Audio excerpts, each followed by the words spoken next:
You just realized that you needed to hire someone yesterday. How can you find amazing candidates fast? Easy. Just use Indeed. When it comes to hiring, Indeed is all you need. Stop struggling to get your job posts seen on other job sites. Indeed sponsored jobs help you stand out and hire fast. With sponsored jobs, your post jumps to the top of the page for your relevant candidates so you can reach the people that you want faster. And it makes a huge difference. According to Indeed data, sponsored jobs posted directly on Indeed have 45% more applications than non-sponsored jobs. Plus, with Indeed sponsored jobs, there's no monthly subscriptions, no long-term contracts, and you only pay for results. How fast is Indeed? Well, in the minute I've been talking to you, 23 hires were made on Indeed, according to Indeed data worldwide. There's no need to wait any longer. Speed up your hiring right now with Indeed. And listeners of this show will get a $75 sponsored job credit to get your jobs more visibility at Indeed.com/BWN. Just go to Indeed.com/BWN right now and support our show by saying that you heard about Indeed on this podcast. Indeed.com/BWN. Terms and conditions apply. Hiring? Indeed is all you need. What's up, y'all? It's Drewski, and I've teamed up with Mountain Dew to produce a hilarious new basketball podcast called The Dew Zone with Drewski. Learn the backstories of your favorite ballers and celebrities like Jamal Murray. Did you have like a favorite team? Was it the Raptors at the time or no? Was the Raptors even started around that time? Come on, bro. I ain't that old, fam. You talking like I was 50. Taylor Rooks, Asia Wilson, and many more. You won't want to miss this. Listen to The Dew Zone with Drewski on Apple Podcasts, Spotify, and wherever you listen to podcasts.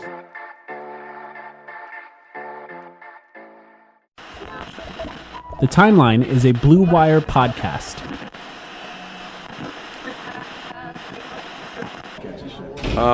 He's an outstanding player. He was going off and still be able to have the vision and find me and find everybody else. So, I know he's like that. I played with him last year, so I know even when he's hot, he'll still look for you. So I was kind of just staying ready, just waiting for the ball to come to me and then be aggressive when I get it.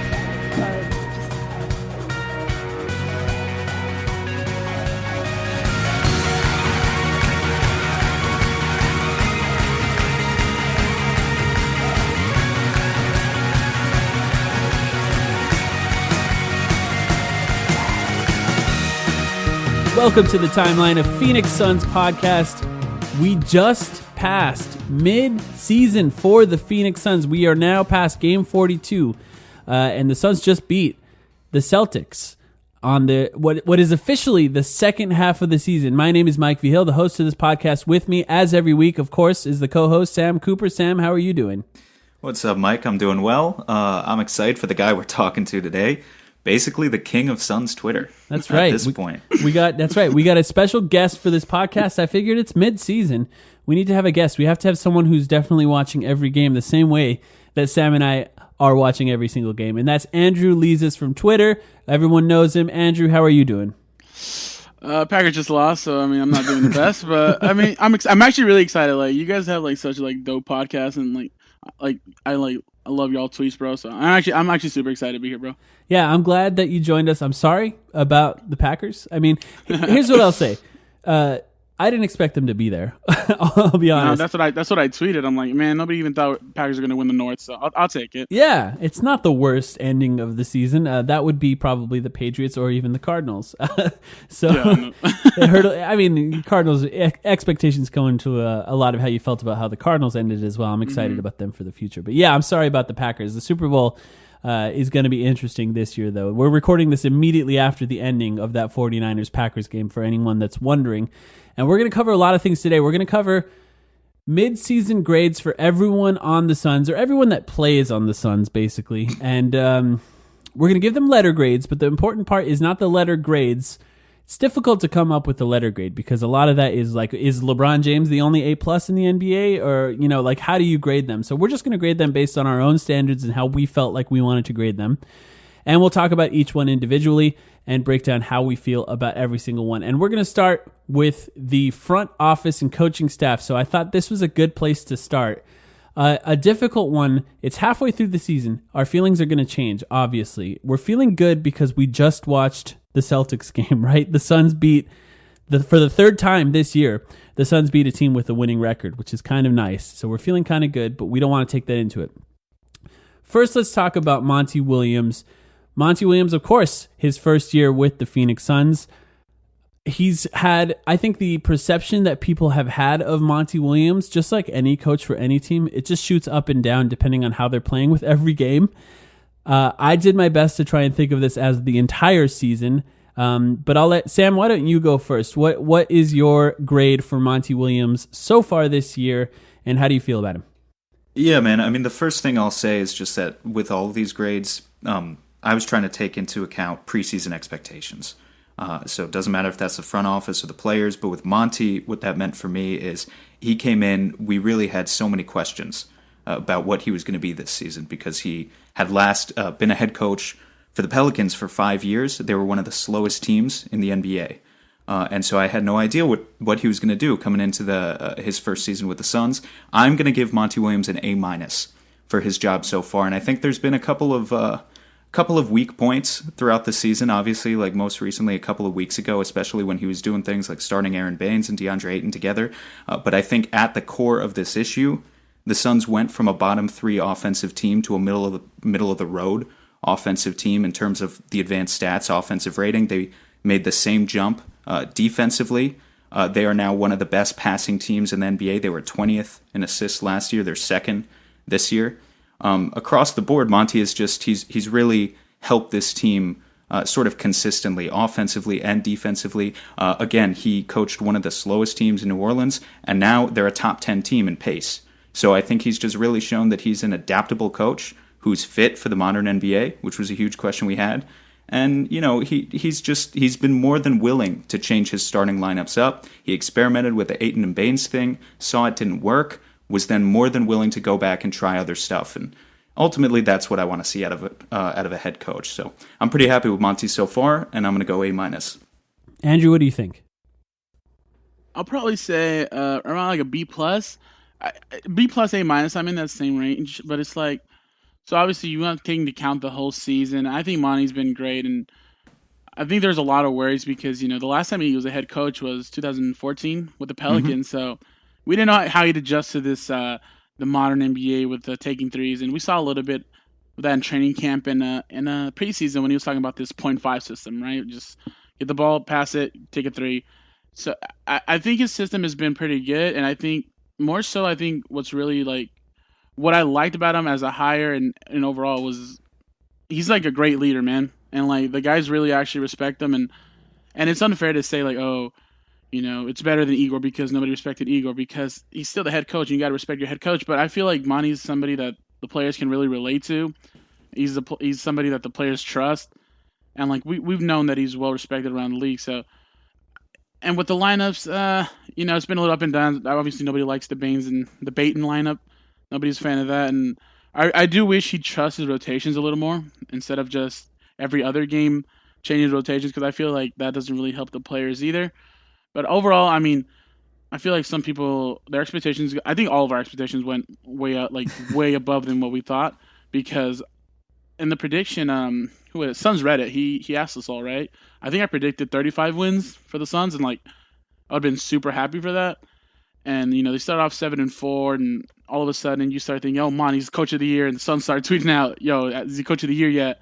But overall, Monty's done a great job. What do they have right now? 18 wins? Almost matching the last year's total. So I give him the more I think about it, it's more of an A- than it is a B+. Yeah, I went with the B+ as well, and that's my initial estimate. And I'm on that same page as well. I think that the important part for me when I was approaching these grades is not letting that first sort of 12-game stretch of the season dictate what my grades are now, because what's important to remember is your expectations before the season. Yes, they started out hot, but was that enough to change your overall expectations for the season? And for me, at the time, we talked about it on this podcast. We talked about, is our expectation now playoffs, and would we be disappointed if they didn't make the playoffs? And we talked about that we would. But that changes over time, as all things do. I think with Monty, what I've been impressed by is he really hasn't had a full roster this season at all. Obviously, DeAndre Ayton being suspended for 25 games was a massive wrench just thrown in there that you had to figure out. But also there was some Baines injuries. There's been some, obviously Kelly Oubre hasn't played the last few games. Cameron Johnson's been in and out of the rotation. Ty Jerome, even though he's not quite the rotation player that we thought he would be, in and out of the rotation as well. Devin Booker missing a few games. That's a lot to deal with as a first-year head coach trying to establish some sort of culture for your team. And I think he's done a good job juggling all of the complex stuff that he's had to deal with as a head coach for this team. I also think, just coaching the Phoenix Suns in general is a bit of a task because of their reputation and what they've been known for. And he's gotten a lot out of DeAndre Ayton that we've seen so far. He's gotten a lot out of Devin Booker, the best season of his career so far. And B+, I think he's right there.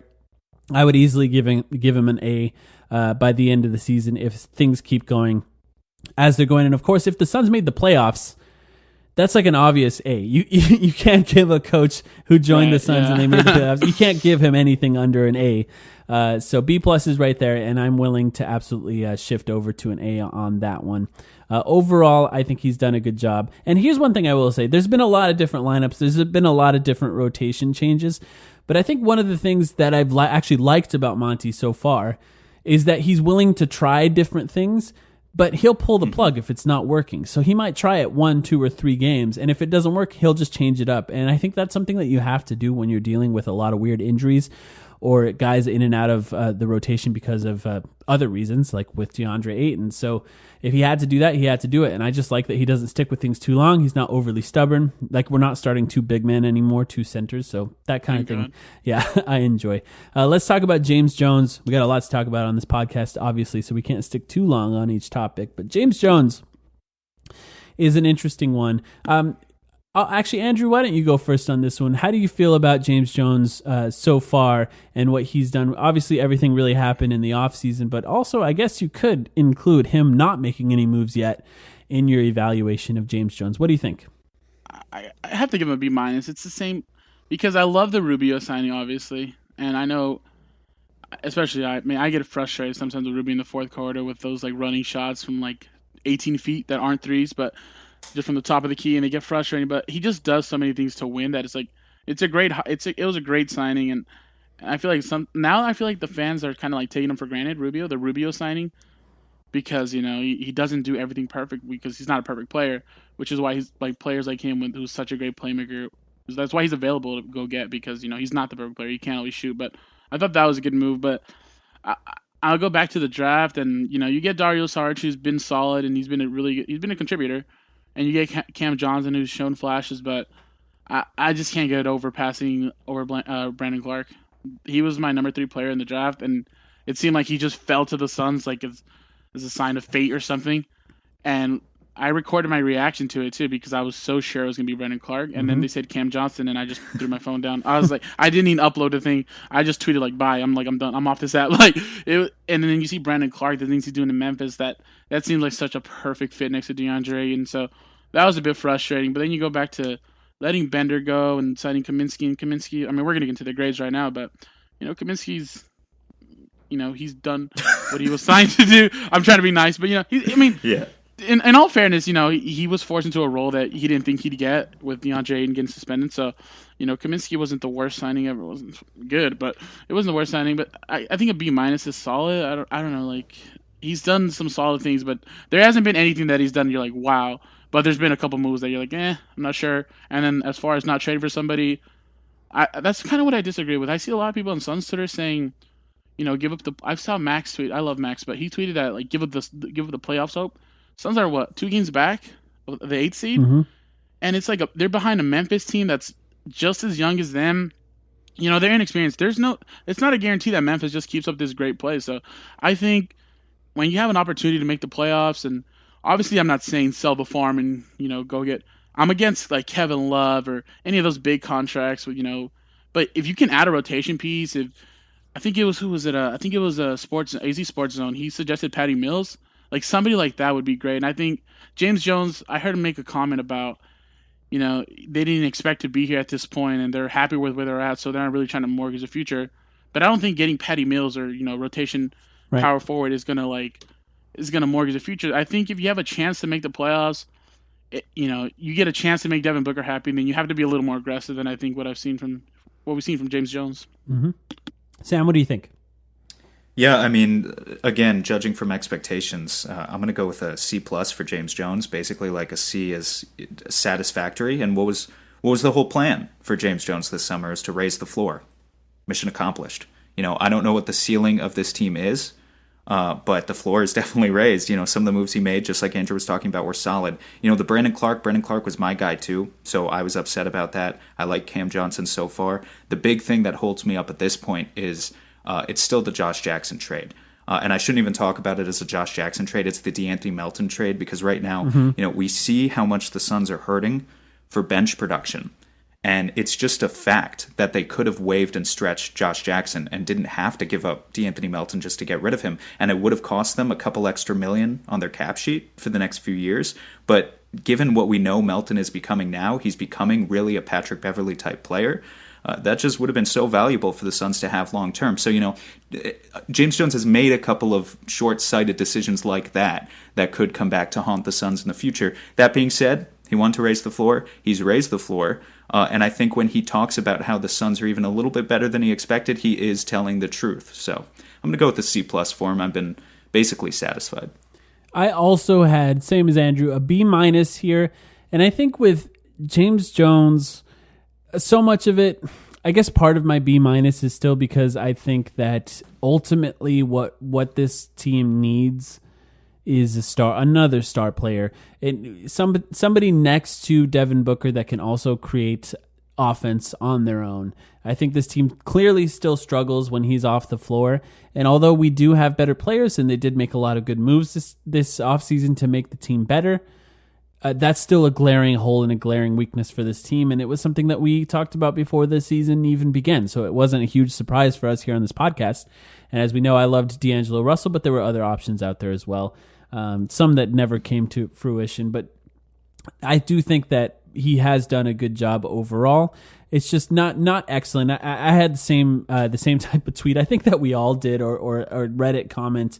If you're on Reddit, I remember immediately after the trade, I said, I can't believe the Suns are going to get Dario Saric and to get another power forward when they draft Brandon Clark. But of course, that didn't happen, unfortunately. But overall, I think a B- is pretty good. Let's get into the players. We're gonna wait. Mm-hmm. I just got a question for both of you guys. Mm-hmm. So just something I just noticed. All of us gave Monty Williams a B+, A-. All of us gave James Jones a C+, B-, right? But I forget which one of you it was that said, Monty Williams, you got to give him an A if the Suns make the playoffs. So why So why does James Jones not get the same benefit of the doubt, Well, I think if the Suns make the playoffs, you would give James Jones an A, right? I mean, okay, so I mean, are you bumping James Jones up from a B- to an A? Because the Suns, like Andrew said, Suns are 2 games out of the 8th seed. Is a 2-game difference the difference between a B- and an A? Yeah, I think so. At the end of the season, yeah. I think that's a fair thing to say. I think what's really hard about judging specifically James Jones and even Monty Williams at this point is that, well, actually, it's more of a problem for James Jones. The team that James Jones built, and we Sam, we've had this conversation 10 times already, was specifically built to be around Devin Booker and DeAndre Ayton. That was the team that we needed to see.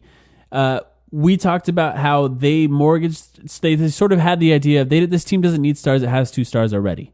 Let's build the team around these 2 stars, and the entire future of what the team can be is on those 2 guys' shoulders. So with James Jones, you're judging the real moves he made is based on like an 11-game sample size, and really not even that because of the in and out of the lineups for a lot of these guys. So, well, I think that James Jones could be a higher grade there. It's actually kind of hard, for me at least. It was kind of hard to judge him at this point because of the small sample size that we've seen with the actual full roster. Right, but say the Suns make the playoffs, right, and James Jones doesn't make any moves. The Suns just really click in the second half, and I don't know if that's as much as like he gets a boost, because when the Suns, I think they were around 15 wins a few weeks ago, and James Jones was talking about how they were doing better than they thought they'd be doing, which is like, when I heard that, I was like, I don't think fourth year Devin Booker? Fifth Fifth year Devin Booker. 5th year Devin Booker, 2nd year DeAndre, and you're happy about being 15 and like, I think it was like 2020 at the time. like I think there's a difference between Monty getting like the grade boost because he's in that locker room every day and he's like having impact on these players and he's leading them. Whereas James Jones, if the Suns just turn up a notch, it's not because James Jones thought the current team can make the playoffs, you know? It's because he was happy with how they were, and if they didn't make the playoffs, it was fine. But if the Suns just elevated their play, it's not. I don't think it's that much because of James Jones as much as it would be because of Monty Williams. Well, I guess part of it is Dario Saric, using Dario Saric, who of course we're going to talk about later, as an example here. Dario Saric's advanced stats started to tank right before DeAndre Ayton came back, and that's why we saw the Bayton lineup starting. It's because the team had clearly lost faith in Dario Saric, but all of a sudden you see Dario Saric next to DeAndre Ayton now that they're starting together, and it makes more sense. You start to understand why Dario Saric is on this team once again, as we all expected, and I think that's the hard part with. I guess it's just hard. This team had a player with 25 games not played due to something that was not an injury. So it's just really hard to grade the offseason on that when there's such a large chunk of, like, what would the record be if DeAndre Ayton played? At first I thought it wouldn't be a massive difference, but watching the way the team has played with DeAndre Ayton, you could easily see a lot of those games that were close being wins. With DeAndre Ayton playing. So that's what made it difficult for me, but I definitely understand that perspective. But Sam, if they made the playoffs, what would your grade for James Jones be? Yeah, I mean, I think it goes up a little, but I just don't think you can boost him that much. I kind of agree with Andrew. I don't think you can boost him that much for, let's say, a 2-game rise in the standings. I think it's kind of more like this team still has a lot of players on the roster that just flat out can't shoot. They can't hit open shots. And so we see Monty's offense generating the most wide open threes in the NBA. And that, to me, is proof that Monty's system works. He's optimizing the players to the best of his ability. It's James Jones's job to go out and get guys who have the right skill set. Right. So I don't know. I mean, I guess I brought up the question because I wanted to see why there was that gap. But I think Monty just gets a little bit more benefit of the doubt when it comes to this. I think it's been 10 years. It's been 10 years since the Suns made the playoffs. And not just 10 years. 10 of the worst possible years that you can have for a franchise, to the point where the Phoenix Suns, who were once beloved, everyone in the entire NBA community's second favorite team, if they weren't your favorite team, became a laughingstock. And if a general manager can take a team from a laughingstock to the playoffs in a single season, it'd be hard for me to not give him an A, even if there are things that he could have done better, just because of the cultural impact and the sort of perception around the league that would have. It'd be hard for me not to give that guy an A, I think.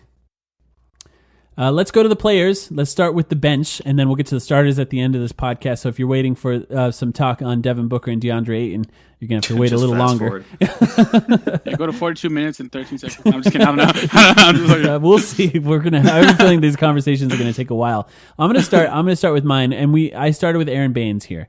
I want to start with Aaron Baines first because I think this is going to be an interesting conversation. I actually gave Aaron Baines a B+, and I want to say why. B+ is kind of a higher grade than I think would represent the way that he's been playing lately. Aaron Baines has been struggling to defend, and he's been struggling to hit shots. This is an example of a player that I didn't want to let what he did in the first 10 games of the season overly impact what I graded him on here, because he was essentially one of the best centers in the NBA for like an 11-game stretch at the beginning of the season. He just was, by all metrics, an excellent defender and one of the most versatile offensive guys at that position. He was essentially Brook Lopez, what Brook Lopez does for the Bucks for a while here. And he's not necessarily a B+ on the court. At the beginning of the season, I talked about how I was suspicious of the idea that Aaron Baines could all of a sudden teach DeAndre Ayton physicality and screen setting. I just thought, okay, cool. Yeah, a teammate can have a difference, but ultimately it's up to the player and it's up to the coach. I've kind of backed off on that a little bit. The way that DeAndre Ayton sets screens now looks like Aaron Baines. Like, it looks just like the way Aaron Baines sets screens. And Aaron Baines, one of his main skills is setting screens. And you can kind of actually see the impact that Aaron Baines has had on DeAndre Ayton and the way he's playing. Maybe I'm giving him too much credit for that with my B+ grade. But I think what I expected out of Aaron Baines was 10 to 15 minutes a game. of backup centers where he set screens for Devin Booker to shoot mid-range shots, which he still does. And I think if he continues to do that well, then he'll be fine. I do think his defense around the rim needs to improve in order for that kind of grade to stay where it is by the end of the season. But I think the impact that he's had on DeAndre Ayton raised that grade a little bit for me. Sam, what do you think about Aaron Baines?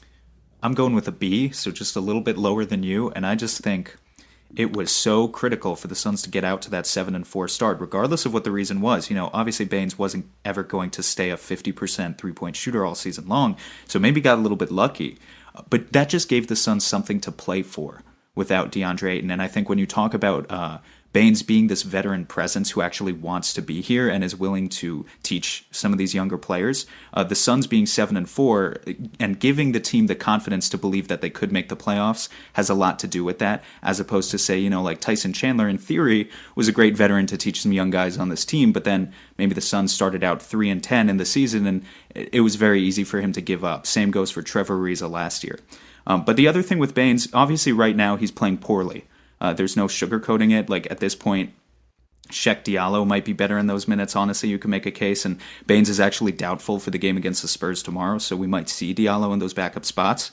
But I think it's important to note, Aaron Baines played 800 minutes all of last season for the Boston Celtics. This season, he came in after having played FIBA in the summer, and he's already just under 800 minutes for this season halfway through. So, we're talking about a 33-year-old who is shouldering a much heavier load than he's used to. A guy who was used to being a backup on a contending team last season and now has come in and has literally just played a lot more minutes. So I think that really impacts kind of the regression that we're seeing from him. And I'm not that worried about it. This is how he's playing now is basically just what we expected him to play like. So I feel pretty comfortable with a B. Yeah. Andrew, what do you think? I also had a B. I'm not just copying you guys. I was worried that my grades were going to be dumb. But no, you said a B and I felt good. No, it kind of what Mike said was like, it's kind of weird. It's kind of hard to grade like Aaron Baines just because like he's just randomly like a top 5 center in basketball for no reason, like at all for 2 weeks, and then like obviously he got hurt with he got hit with the injuries. So it kind of like Jaylen Brown, a Celtics player took him out, by the way. Yeah, exactly, and like. Nobody expected him to be an all-star player to continue that play up, but he was playing like an all-star for the first 11 games of the season. So you take that extreme of how good he was playing, and then recently it hasn't been so good. So, but overall, I mean, you have to appreciate what he's done for the Suns, and I think he's a little lower than what I expected right now as his current plays. But I think he's going to pick it up, and obviously he was much higher than what we thought we were going to get from him, to start the season. And at the end of the day, he's still a good backup center. He knows how to communicate and lead a defense, and he was a huge part in the Suns' start. So I think overall, you have to give Baines a B. At least I have to give him a B. Yeah. Yeah, I think it's a fair thing. And here's an idea for anyone who writes that's listening to this: do a comparison between Aaron Baines' few weeks of stardom to Jeremy Lin.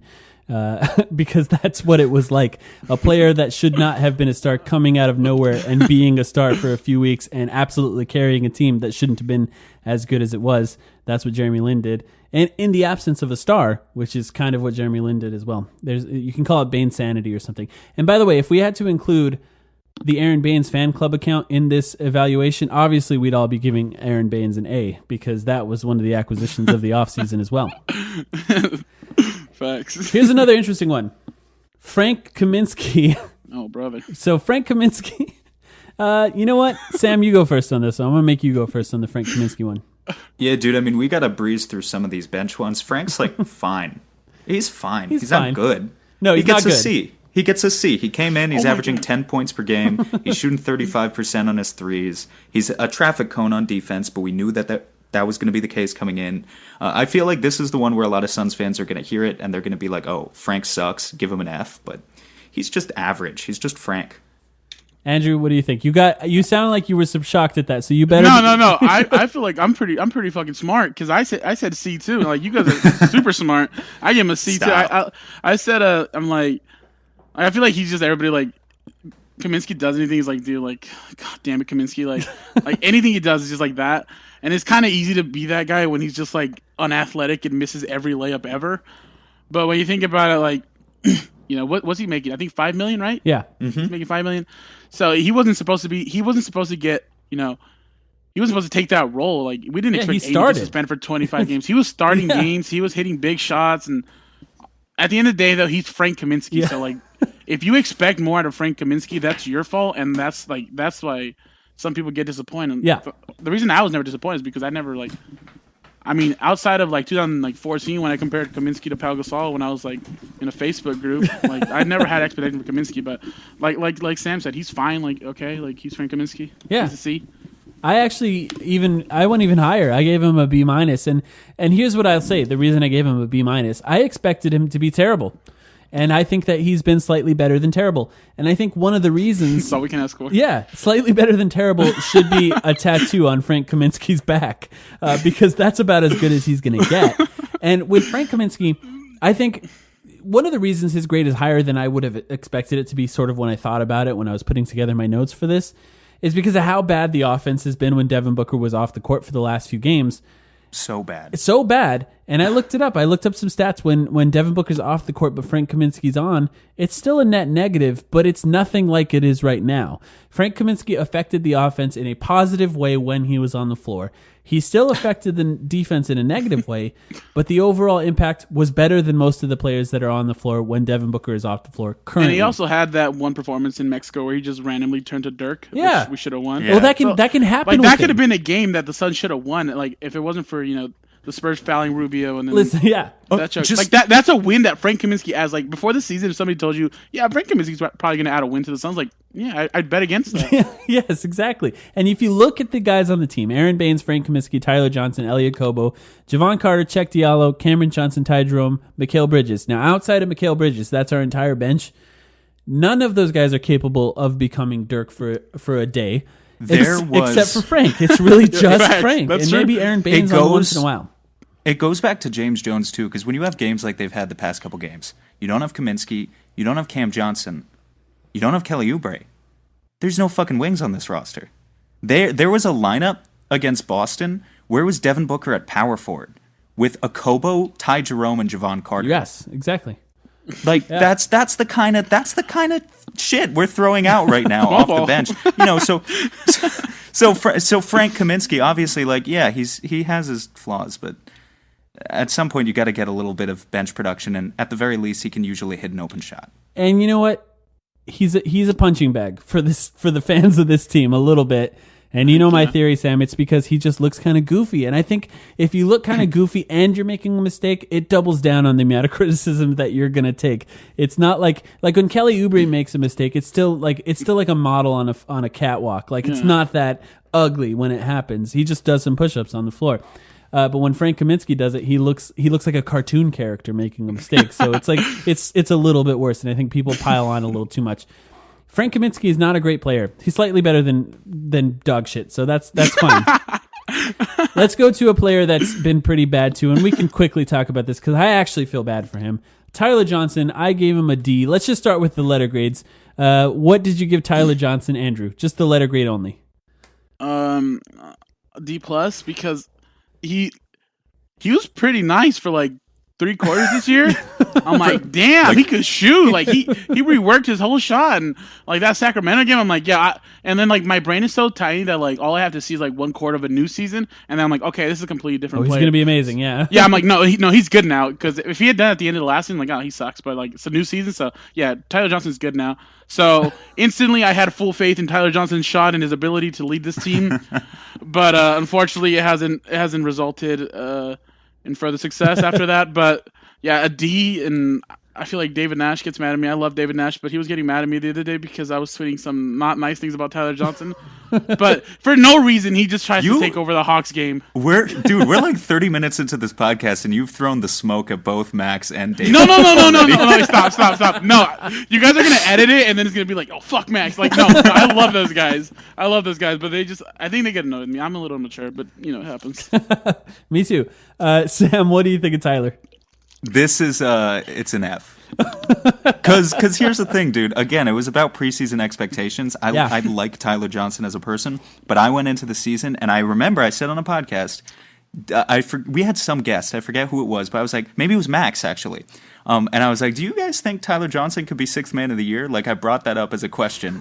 And that just sounds so absurd now to even bring that up. It's funny, that race is actually pretty wide open too. I looked at it a little bit for this midseason, and it is kind of wide open. And this is the worst grade. This is the worst grade, tied with another player that I'm giving as well. So it may as well be an F for me as well. It's really hard with Tyler because there's two things. One, it would be nice if he was playing well because this team doesn't have a backup shooting guard and really no consistent backup point guard as well.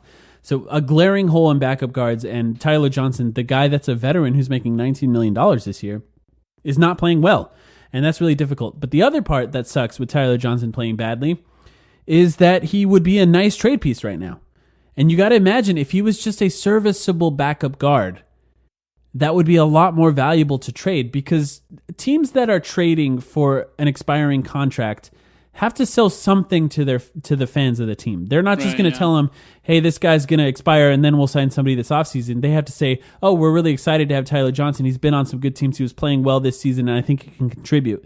They're not going to trade for Tyler Johnson if all of their fans are going to look up his stats this year and throw up in their mouths. That's not something that we want to happen. So with Tyler Johnson, it sucks for multiple reasons. One, I like the guy and I want him to play well. And two, it's going to be hard to trade him to a team that's not like the Hawks or somebody that's just desperate for cap space no matter what. So too bad for Tyler Johnson. Let's move on to a backup guard that's actually getting more minutes lately than before. Elie Okobo. Sam, why don't you go first on Elie? What did you give Elie? Yeah, I'm going B- on Elie. I think he's shown some strides since last year. I think a lot of my faith in him is still not really grounded in like facts. Like he had one start against, I think it was Houston a few weeks ago when Ricky Rubio was out, and he started next to Devin Booker. I was like, in theory, Elie Okobo would be so good next to Devin Booker because you see him put the ball on the floor sometimes, and he can actually get to the rim and score. He's got a kind of quick first step. He tries to be aggressive, and he's also got that outside shot. And in that game, he had like 17 points, 4 rebounds, 4 assists, and I was like, yeah, this is what I'm talking about. This could be the guy. He could morph into what I wanted Tyler Johnson to be for this team. Yeah. And maybe going forward, that's going to be what he is. And then it didn't really materialize at all. Right. That's kind of the only good game he's had all season, to be honest with you. So like I still see the flashes sometimes, but it's like it's great that he wants to be aggressive, and then he goes and gets blocked at the rim. So you got to weigh the pros and cons. I'm still going to give him a B- because I just like the fact that maybe he could be something worth developing in the future, but he's not great. Andrew, what do you think? I'll probably say like a C+. And that doesn't sound great, but like, we didn't like coming into the season. I really had zero expectation for Okobo. Same. Like from the way last year ended, and then Summer League didn't even look great. And that's like you'd want somebody like Okobo to look good in Summer League, and it wasn't happening. So coming to the season, it was pretty much like it was a 0 for me.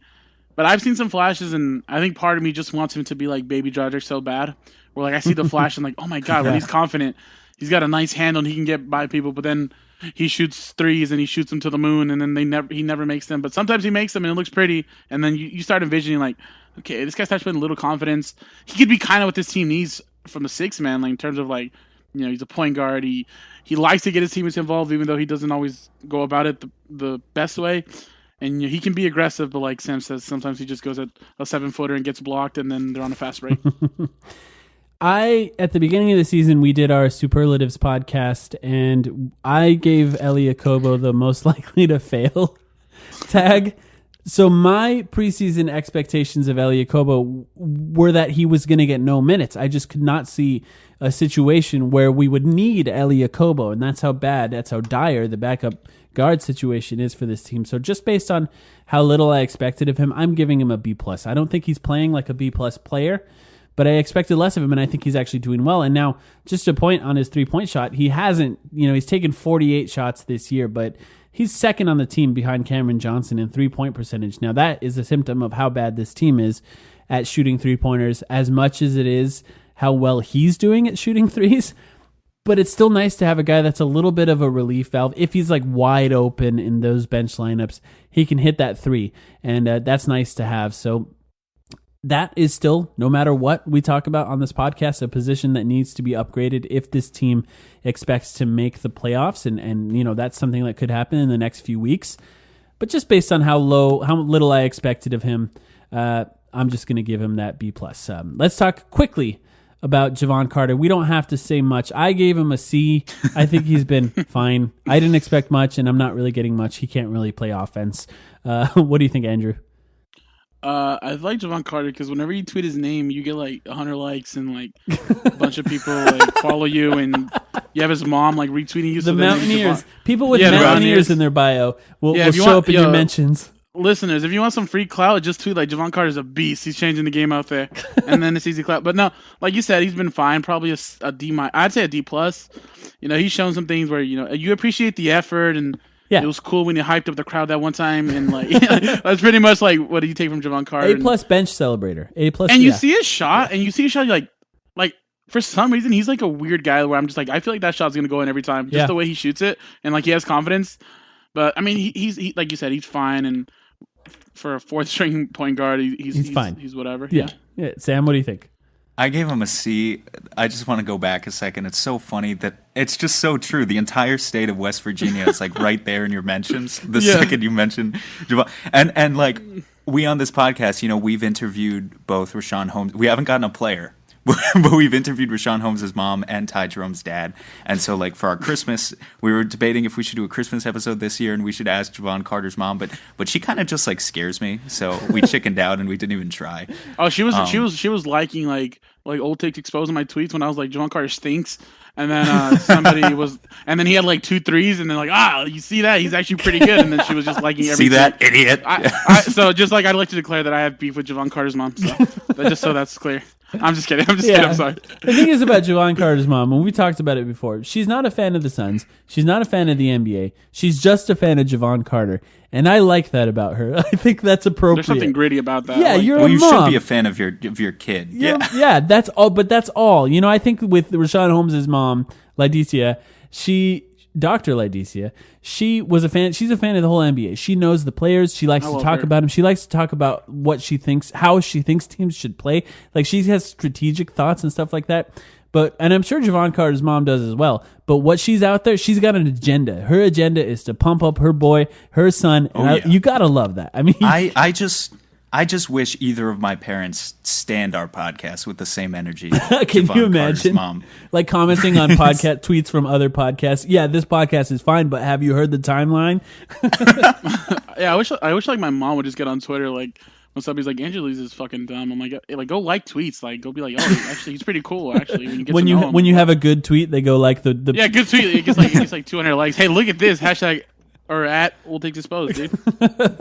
All right, we got a few more bench players. Check Diallo. He hasn't played much. I gave him a B. He's been slightly better than I expected. Sam, what did you give him? I give him a B+ because I kind of just expected him to take up space, like be one of those tall for nothing bodies. I think he's been a little bit better than that. I think he's got that touch out to like 10 feet. He's got that floater. I think he can protect the rim. He hit more threes than Ayton. He's hit more threes than Ayton. He's hit more threes than Ayton. It's a fact. And it looked pretty, too. It did. The one he made looked really good. Can I make a quick note? I'm not trying to take shots at anybody, but our favorite shirtless man on Twitter, right after that 3 that Diallo made, it was the funniest tweet because I just saw him tweet that the Suns have a bunch of shooters that can make threes, and he said Diallo because Diallo made one like funky looking corner 3, and he's just a 3-point shooter now. That was so funny to me. Yeah. I mean, he's fine. Like it's hard to give him a negative grade, right? You can't. I mean, what did you have him as, Andrew? I had him a C-, but only because like I don't know what to give him. Like I don't want to give him a C+ because he hasn't had. Have we gone into Sarge? No. Starters will be next. Yeah, I definitely didn't give Sarge a C+. Yeah. But I didn't want to give him a C+ because I didn't want to give something close to Sarge or Baines because he hasn't had that impact. It's not because he doesn't have the ability or whatever. But it's just because he hasn't had the opportunity. So it was kind of just like an incomplete almost. Just he's played 234 minutes this season. He's less than Javon Carter, less than DeAndre Ayton already. So like, how are we really gonna judge him so far? He's fine. I'm glad to have him as a backup if one of the guys, like for example, in the Spurs game, if Aaron Baines doesn't play, it's nice to have Diallo there. I don't think he's going to be terrible, which is kind of nice to have. I actually liked when him and Okobo would get runs together. I thought they had like a couple games in Denver where they were just like Okobo and Diallo were on the floor together and they were making plays. I thought I think Diallo deserves more playing time, and especially if Baines, if he doesn't pick it up soon, like I think there's something there with Diallo. Look, if it's between playing Diallo and Baines together or playing 4 guards, I'll take more Diallo minutes. Andrew brings up a good point. I don't think we mentioned all season. Diallo has a team option for next year. That's right. He's not a free agent. So he might be worth, he's 23 years old. I'd have to double check and look it up. But that could be something worth keeping around and developing next year. Aaron Baines isn't going to be here next year, potentially, probably. Once the team maxes him. once the team maxes him. So keeping Diallo around for $2 million next year and making him your full-time backup center, if he proves that he deserves it, that's worthwhile. Yeah, and he's had a couple games where he's 17 and 10, 12 and 11. Players that just think don't do that. There's something there. I don't know if he's good. But I don't know if he's impactful, but I know that there's something there, and I think it's worth a shot to see what we have. Well, I think what's interesting is exactly how we're talking about Check Diallo now. That's how 76ers fans were talking about Rashawn Holmes before he came to the Phoenix Suns. Guys like that can break out later in their career if they just find space to score and continue to be high energy guys who contest shots and get rebounds. And this team lacks in athleticism, and Check Diallo is an athletic player, so hopefully he does get more minutes going down the stretch in this season, and we can see a little bit more of what we can get out of him, so that team option would be interesting. So we got some rookies now. Let's start with Cameron Johnson. I'll go first with Cameron Johnson. I gave Cameron a B-. I think that what we expected out of him was to be an excellent shooter. I wanted to give him a higher grade, but the thing is if you draft the oldest player in the draft, they have to basically look like an NBA player right away. And while he doesn't look like a terrible NBA player, he's still not quite better than a lot of the rookies out there. I think he does have an obvious NBA skill in his shooting, and I think his defense, his footwork, his ability to keep up with guys on the defensive end of the floor has been better than I expected. I also love the occasional Cameron Johnson offensive rebound. I like the way he sneaks in there. He's good at using his body. He's got lots of control. But I just couldn't quite get higher than a B- for him. But that's where I'm at with Cameron Johnson. I'm happy with him. I think that there's so many other players that I would have drafted ahead of him still, and that's affecting my grade a little bit. I think it'll be easier. It's difficult with rookies to grade them after half of a season, right? This could easily change by the end of the year, and it will definitely change by the end of next year. So who knows what he will be. I'm not disappointed. Sam, what do you think about Cameron? I gave him a B+. I mean, I don't know. The way people talked about him coming out of the draft, it was best shooter in the draft, but I almost felt like he was framed in this conversation as if he was Troy Daniels or something, like he could do literally nothing else. And I think you touched on it, but I've been impressed with his ability to get offensive rebounds. He bails out DeAndre Ayton sometimes. DeAndre Ayton will take a stupid mid-range shot. Cam Johnson will sneak in there for a putback dunk, is something that we saw a couple nights ago. And his defense and footwork has been better. So I'm happy with the B+ here, and he's just saved this rotation with 40% three-point shooting on a roster that otherwise really can't hit shots. So he's just been a high-level player. I liked Brandon Clark. Again, I mentioned that already, but trying to think of other players that I actually would have wanted above Cam Johnson. I think P.J. Washington would have been a cool get as a power forward, but other than that, I'm pretty happy with where the Suns ended up. Andrew, what do you think? I gave him a C+. He started off the season really well, but obviously recently he's just kind of hit a wall a little bit, and he's trying to break out of that. But I like what I see so far. He's a great shooter. He actually has a little more athleticism than I thought he had. Yeah, like you said, with the putback dunks and he has a little more bounce than I thought. But I give him a C+ just because there's still obvious concerns, with his defense. Who can he actually guard? And then what does he do on offense besides shooting threes? He's got the occasional backdoor cut, but I saw somebody tweet it, and I thought it was so interesting. I don't get how such a great shooter like Cam Johnson just steps a foot inside a 3-point line and he can't make a mid-range shot. He just needs to improve that part of his game. Obviously we don't expect him to be Book and just but he needs to a mid-range monster, but he needs to be able to. He needs to be some sort of threat outside of the threes, and that's why it's a little concerning. But all in all, C+. I think he's been solid. I don't think he's been just fine. I think he's been pretty solid. He's helped the Suns in some games, and I think he's what you expect from Cam Johnson. Yeah, I'm not disappointed in Cameron. I am disappointed in Ty Jerome so far. I don't want to spend too long on Ty Jerome because it kind of hurts me. I really, really, really wanted him to be good. And he's entirely out of the rotation right now. And I don't think How many games has he played? I don't think that 10? Anyone's complaining that he's entirely out of the rotation. He's played 13 games, 142 minutes, basically the least of anybody on the team so far, shooting 32% from the field, 30% from free throws. Just clearly not in NBA shape yet. And it's going to take a lot to get him in NBA shape. And I think he's capable. He's got the brain for it, but he does not have the body. He's not fast enough, and he doesn't have the strength to keep up with a lot of people that he's trying to guard. As soon as he steps in the floor, you see the eyes widen on the best offensive player on the other team, and they're like, give me that guy. I'm going right at him. I gave him a D.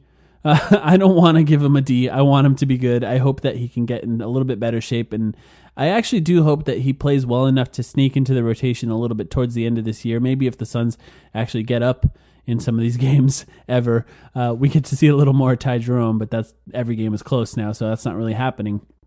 Andrew, what do you think about Ty? I give him a D minus. The only reason it's not an F is because he had that one game in Charlotte on his debut where he made it seem like he was going to be the best player of all time. He had like 4 assists, like 2 steals, yeah, a 3 in 2 minutes. Yeah, but more assists than Nash's debut or something. Yeah, yeah, exactly. He looked great, and I remember people were saying, just wait till Ty Jerome comes back, and I was one of those people like, oh, well, we had our backup point guard, and I definitely expected him to be much better than he is right now. Like you said, like you were talking about Cam, if you're taking one of the older players in the draft, like they need to be one of the best players in the draft, like the next season. So, and Ty hasn't been that. His athleticism is a huge concern. His creation skills are a huge concern. His defense is a huge concern. So yeah, I say a D minus, and like I'm rooting for him, and he's a smart player, but he has everything that concerns me with him is what concerned people before the draft with him. Is that does he have as much athleticism as you need to make up for, to make, like in college it was still kind of like iffy if like he could get past people, and so you get to the NBA and it's like we know everybody's a great athlete in the NBA, and I don't think he's, at least his skill so far hasn't shown to outweigh like his negatives that he has in his athleticism. Yeah. Yeah, I agree with that. It's unfortunate. It makes me sad. I hope he succeeds later in his career. The last bench player we're going to talk about. Hey, I didn't get to give my grade. Oh, sorry. I know your grade already. So wait, I wasn't gonna. Also, I want to get. You guys want to know something like exclusive? Yes. So people forget I made the song called Kelly Oubre. No, I'm just kidding. But I made that song before I started writing that. I was writing a song called Ty Jerome, and that shit would have aged like fucking milk. That would have been so bad. That was a good one. That was a good one. Yeah, I meant to say that totally, 100%. But yeah, no, just a little exclusive timeline podcast. You can send it to us. You guys, we'll play it at the end of this podcast if you want. You guys said it best. I gave him a D. We can move on. Sorry, Sam. Nah, you're good. Trust me, you much rather would want to talk about Mikal Bridges, who's next. Facts. In fact, go ahead and start. Mikal Bridges. Yeah, I mean, Mikal got an A minus, and I think the only reason I prevented myself from giving him an A was because I was trying to remind myself that one game where he hit 6 threes doesn't mean that his shot is fixed. Although I have no idea what happened last night because the shot looked way better in general. It just like didn't have the same hitch, But I still give him an A minus. He's like such an impactful player. Advanced stats love him. He's first on this entire roster in player impact plus minus. He's second in VORP. He's third in true shooting. He's third in win shares. He's the first non-big man to play for the Suns since Sean Marion to have as high of a defensive box plus minus as he does.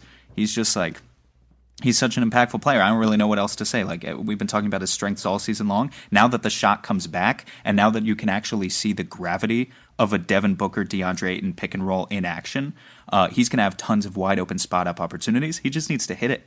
And if he hits it, that's a scary proposition for the rest of the league. What do you think, Andrew? I give him a B plus, and I wrote down, just like his shot is one of the things that's like holding him back.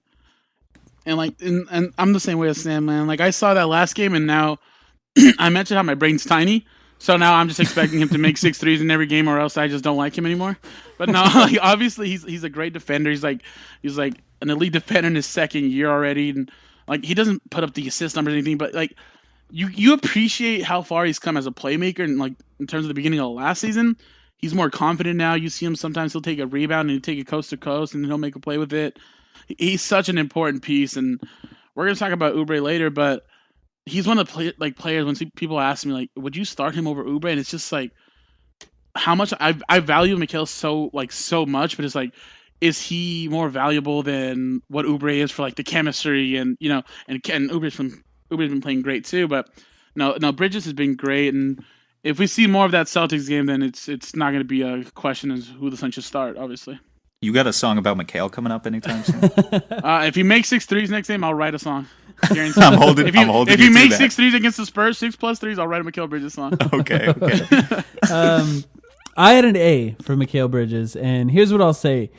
Would I start him right now? No, I don't know that I would. If he continued to hit threes the way that he's hitting, it'd be impossible not to start him at some point, because that was crazy. I mean, you see how valuable it is to have a guy that defends like that and can hit threes like that. But one thing I will say, when I see these it's trade season, right? Every single day there's going to be an article written with fake Suns trades. Anytime I see one that says Mikal Bridges in it, I just say no, sorry. Did you see that tweet from that Boston reporter? Oh no, what did he say? Oh yes, yeah, that said that McDonough, they almost trade Rozier for Bridges, even though McDonough would have had like 2 months in between. Yeah. After giving up like multiple first-round picks to get Bridges. Absolutely not. That's just literally not true. Yes, it definitely did not happen. It definitely never did happened. not happen. And I think he's confusing another player there, and he just doesn't want to admit it.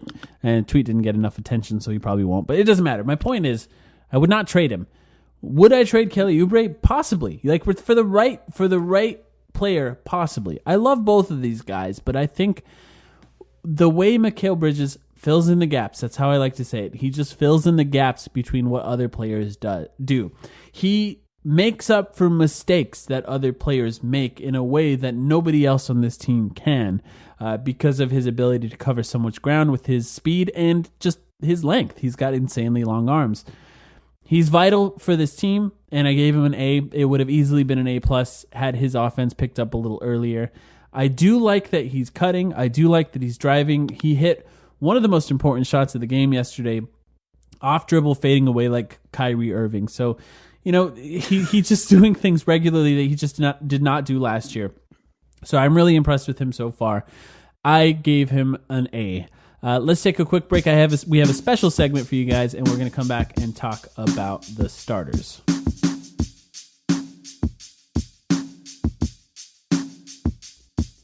This week in Suns history. The fast-paced, rough and ready, always absorbing and entertaining world of the National Basketball Association and our own Phoenix Suns.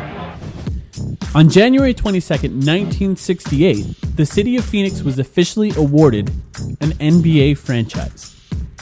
There was no media buildup to the possibility of getting a team, so most Phoenicians were actually surprised when they saw the headlines. Richard Biak, a real estate developer in Tucson, was the catalyst for the formation of an ownership group. When he proposed Phoenix as an expansion team, then NBA Commissioner Walter Kennedy thought he was crazy and said Phoenix will never support pro basketball.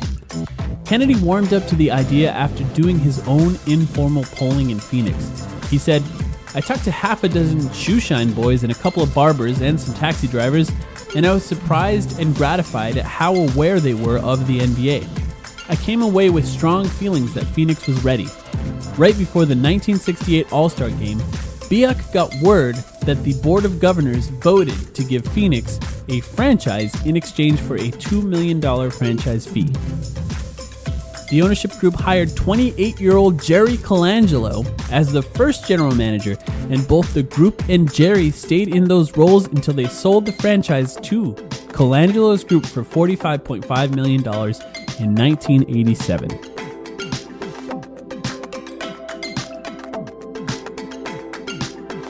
This segment of the podcast was produced by Cody Hunt. Follow Cody on Twitter, CO_D Hunt.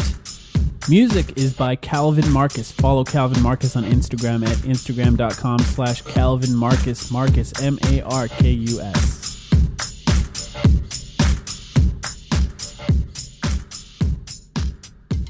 All right, let's talk about the starters for the Phoenix Suns. I know you're all waiting for this, and, depending on when this podcast aired in the last few weeks, this group of 5 players could have been completely different than what it is now. But we're going to cover the starters that are starting right now, currently, for the Phoenix Suns, assuming everyone's healthy. And those starters will be Ricky Rubio, Devin Booker, Kelly Oubre, Dario Saric, and lastly, DeAndre Ayton. Let's start with our point guard, Ricky Rubio. I looked up Ricky Rubio before we started doing this. I was looking at the stats for everyone, and I was shocked to see that he had a career high in points and assists. I was surprised, especially about the points. I thought he may have a career high in assists. It's something that I thought may have happened before the season. Still kind of shocked that he has it. He's second in the NBA now in assists, and he is vital. I think the thing is with Ricky Rubio is, as good as Devin Booker is, this team, because of the vast hole at point guard that we still have, if Ricky Rubio is not playing, it's going to be really hard to win the game. I mean, they lost against the Hawks, the worst team in the NBA, without Ricky Rubio playing, and I don't think that's a coincidence. I think that he makes such a massive difference to this team winning games. 1, because he's good. 2, because he can pass. But 3, because the point guard position is still kind of lacking on this team. So I gave him an A. It's hard for me to be disappointed by him. I actually think he's contributing more to this team than any other player that I expected this offseason. So when I thought, here's what these players are going to do this offseason, Ricky Rubio has gone further beyond those expectations than any other player this season for me. So I had to give him an A. Andrew, what did you think for Ricky Rubio? I give him an A-. I think it's been a great signing. I'm glad we can talk about this because the other day I tweeted something about, it was during the Magic game, and he was taking some ill-advised shots, and I was frustrated. I'm like, for someone who's like as smart as Ricky, he does like a lot of dumb stuff in the fourth quarter, and it's a little frustrating. And then after the Suns won, people were going into my mentions, talking about how, he's actually a great player for this team. And I feel like people thought that I didn't like Ricky on this team, or that, I don't think he's impactful, but it was more so just out of frustration. But Ricky's been great. He's been everything I thought he'd be this year. He's been a leader. Guys on this team really respect him. We saw Ayton yesterday in that clip saying how him and Baines are two guys, when they speak, he really listens. And Ricky's been great. And, obviously people get frustrated with the shot, but that's why he's available, because, he's not a consistent shooter, but he's just such a good playmaker. And I can't even count how many times he's taking a charge in a big moment, or, a team's coming back on the Suns like they often do. And then Ricky takes a charge and then can kind of settle the game down a little bit. So he does so many things that are just that you can't measure, and they go beyond stats. So Ricky's been an A-. He's been everything I've expected. Honestly, even a little more. Sam, what do you think? Yeah, I agree with Andrew. I give him an A- too, and I think Ricky's an amazing playmaker. Obviously, his defense also speaks for itself. Hasn't regressed too far despite his age and his mileage. But with his offense, obviously you're going to get frustrated at him, given the situation James Jones has put him in, and honestly, given the situation DeAndre Ayton put him in when he was out for the first 25 games. Just because when Ricky hits shots, the Suns win games. 2 games ago against the Knicks, Ricky put up 25 points, 8 rebounds, 13 assists, and 4 steals. And it's no coincidence that the Suns were able to blow the Knicks out. He shot 10 for 18 from the field. He takes those stupid mid-range shots a lot, those long twos. And that's kind of the reason that when Devin Booker comes off the floor, the Suns offense struggles so much, because they're playing a losing numbers game when Ricky is just going to that mid-range shot. But that's all he has. So in a game like that against the Knicks, where he's hitting that shot and he's on, and his offense makes him look like a legitimate third scoring option, obviously the Suns are going to look great. They're going to win games. The problem is Ricky's been in the league long enough that we know that he can't do that every game. So it's not fair of us to ask him to be at his age, and given what we know about him, this 20 point per game type score. We know he's not a great mid-range shooter. That's just the job of the GM to put slightly better pieces around him and kind of maximize what he's able to do in this offense. But overall, I've still been really happy, and that's why I'm giving him an A-. Yeah, it's just nice to not worry about that starting point guard position. I think, Sam, you and I spoke for so many hours last year about that point guard position. This year, it's sort of shifted to the backup guard position, and that's a better place to be. So it's nice to have something solid in that starting lineup. Devin Booker. What is there to say about Devin Booker? Basketball. He's really good at basketball. Might make an all-star team one day. Yeah, someday he might make an all-star team, an all-NBA team. I doubt it, but he could lead.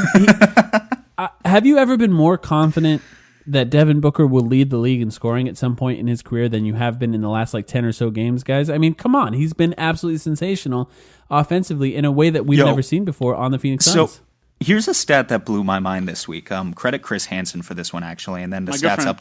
I can't tell if that's sarcasm or not. Definitely. The stat updated. Yeah, dude, we just have to keep a running list. We're going to tag all these accounts. Of the guys who have taken 200-plus shots at the rim or within 5 feet of the basket this year, the most efficient shooters in the NBA, here are the top 5 guys. It's Rashawn Holmes, which that's like kind of funny. And obvious. Number 1 is Rashawn Holmes, 74%. But number 2, Anthony Davis, 73%. Tied for number 3 is Devin Booker and Giannis Antetokounmpo. And then number 5 is Luka Doncic just below them. Devin Booker is converting as well at the rim as Giannis this season. And as Anthony Davis. He's right there with him. He's converting with the best and the most athletic bigs that the NBA has to offer. And I feel like people aren't talking about it. No. And they really should be, because that's just, if his three-point shot just came along a little bit more to the point where you could trust him to shoot in the upper 30s and like actually take maybe, 6, 7, 8 threes per game and not rely so much on the mid-range, where he's also really, really good, to be fair. He's the complete package, and he's been amazing. A, yeah, sorry. Andrew? I also give him an A. I mean, how could you not, right? Yeah, he's just I watch him sometimes, and I can't believe that guy is on our team, because I grew up watching the Suns, and I just Kobe just shit on us, and now to have somebody like that on our team, it's just so fun. And it's but I genuinely sometimes I can't believe that we have somebody like Devin Booker on our team that's just oh yeah, he got off to a slow start, so he's only averaging damn near 27 points a game and 7 assists and on the best efficiency in the league. So it's I can't believe that's who he's become. And it's so fun to watch him. He's an all-star, man. If he's not an all-star this year, then I will do absolutely nothing, because there's nothing I can actually do, but I'll be really upset. Yeah. And I think he should be an all-star. Well, I'll tweet a lot about it, and I will devalue what all-star means if it doesn't include Devin Booker. That's for sure. We passed Portland in the standings. That helps. Yeah, that does help. I mean, the more distance you put between yourself and Portland, Damian Lillard, you can potentially knock him out. And they have Trevor Ariza now, so you can expect a losing streak by Portland at some point, because that guy does not play winning basketball anymore. Unless they play the Suns and they're down 20, and then Trevor Ariza wants to get an and one, and make 2 threes in a row. Yeah, he becomes prime Carmelo Anthony, as Carmelo Anthony becomes a pumpkin, apparently, because he was awful against the Phoenix Suns. Here's one thing I'll say about Devin Booker. Imagine if the Suns took Bobby Portis in that draft. It'd be nice. How depressing it would be to be a Phoenix Suns fan without Devin Booker, and how important he is to the sanity of anyone in the Phoenix area who likes basketball, or anyone around the world, in New York specifically, that is a Phoenix Suns fan. I don't think that this podcast, I'll say it, this podcast would not exist if Devin Booker was not on the Phoenix Suns. I don't think I could talk about this team on a day-to-day basis without somebody like him on the team. So it's impossible to not give him an A. And I think that it's nice that, one, we have all known, right? I knew how good Devin Booker was last year. Andrew, you knew how good he was last year. Sam, I know you knew how good he was last year. Other people are starting to figure it out. And that's kind of nice, that now when you have a conversation about Devin Booker, it's not us against the world anymore. There's a few of them on our side now. And it's pretty cool to actually win games. When I was tweeting the stats about the Celtics, about Booker against the Celtics, and people are like, yeah, but what was his records those 4 games? I'm like, 2-2. That's solid. I'll take that. It's better than him just losing every game because D'Angelo Barbosa or Jared Dudley or Allen Williams just are not good enough to be his teammates, And I love those guys, but it's Booker finally winning and getting the recognition, and I mean it's so fun to see, because we can get rid of that old tired narrative that it's just empty stats, because anybody with a brain that knows basketball knows it's not empty stats with D-Book. That's right. An easy conversation to have right there. This one could be interesting. Kelly Oubre, career year, kind of across the board in every single way. Sam, why don't you start? What's your grade for Kelly Oubre? Yeah, so again, expectations, right? Kelly came into the season, I was totally okay with the 2-year contract. And I was I think he's going to live up to $15 million a year, but I'm not entirely sure. He looked really good for Phoenix in a small stretch of games last year when we were winning. But overall, he was averaging 15 and 6 or something last season. He didn't look like a future All-Star or anything. I'm going to give Kelly an A because of the career numbers across the board, because of the energy that he's infected into this team, into this fan base, having guys like Andrew write songs.